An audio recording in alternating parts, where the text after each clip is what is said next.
ఒకానొక సమయంలో ఈ హీరోయిన్ అంటే స్టార్ హీరోలు సైతం హడలెత్తిపోయేవారు. ఆమె సినిమా వస్తుందంటే తమ సినిమా రిలీజ్ కూడా పోస్ట్పోన్ చేసుకునేవారు. ఆమె క్రేజ్ అనంతం. ఆమె మూవీ అంటే థియేటర్లో హౌస్ఫుల్ అంతే. అలాంటి ఈ హీరోయిన్ జీవితంలో మాత్రం ఎన్నో మలుపులు, ఎన్నో చెప్పుకోలేని కష్టాలు ఉన్నాయి. ఆమె ఎవరో కాదు, స్టార్ షకీలా. సినిమా అనే రంగుల ప్రపంచంలో ఎవరి దశ ఎలా టర్న్ అవుతుందో ఎవరు ఊహించలేరు. అచ్చా అలాగే షకీలా లైఫ్ ఉంటుందని మలుపు తీసుకుంది. ఎలాంటి బ్యాక్గ్రౌండ్ లేకుండా, ఫైనాన్షియల్ సపోర్ట్ లేకుండా ఇండస్ట్రీలోకి ఎంట్రీ ఇచ్చి సౌత్ సినీ ఇండస్ట్రీని ఏలింది షకీలా. షకీలా క్రేజ్ గురించి ఇప్పటి తరానికి పెద్దగా తెలియకుండా ఉండొచ్చు, కానీ ఒకప్పుడు షకీలా అంటే సంచలనం. చెప్పాలంటే సంచలనం అనే మాట కూడా షకీలా కాలి గోటికి కూడా సరిపోదు. 2 తెలుగు రాష్ట్రాలతో పాటు సౌత్ స్టార్ హీరోలు కూడా షకీలా సినిమాలతో పోటీ పడేవారు. అంతటి తిరుగులేని క్రేజ్ తెచ్చుకుంది షకీలా. అసలు షకీలా పేరు వింటే చాలా అప్పట్లో యూత్ ఊగిపోయేవాళ్ళు.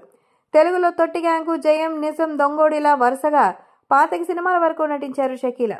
బిగ్ బాస్ సీజన్ 7లో కూడా కంటెస్టెంట్గా ఎంట్రీ ఇచ్చింది. కానీ ఆమె జీవితం అందరూ అనుకున్నట్టుగా పూల పాన్పు కాదు. ఎన్నో కష్టాలైతే అనుభవించారు. సో చిన్నప్పటి నుంచి ఎన్నో అష్టకష్టాలు పడిన షకీలా తన బాడీ చిన్నప్పటి నుంచి పెద్దదిగానే ఉండేదట. అంతేకాదు స్కూల్ చదివే టైంలో కాలేజీ వయసు ఉన్నటువంటి అమ్మాయిలాగా కనిపించారనేది ఒక ఇంటర్వ్యూలో చెప్పుకొచ్చింది. ఇక ఆ తర్వాత తన అందం చూసి షకీలా వాళ్ళమ్మ మార్కెట్లో తన క్రేజ్ చూసి డబ్బు సంపాదించే సాధనంలా షకీలాను చూసిందట. చాలా మంది మగవాళ్ళని పరిచయం చేసి వారి గదికి తీసుకెళ్లి పడుకోపెట్టేదని ఒక ఇంటర్వ్యూలో చెప్పింది.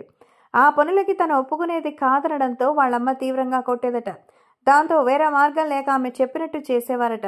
అలా అలవాటై సినిమాల్లోకి వచ్చానని చెప్తోంది.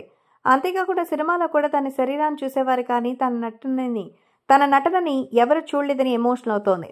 ఇక షకీలా జీవిత కథ ఆధారంగా ఓ సినిమా కూడా వచ్చింది.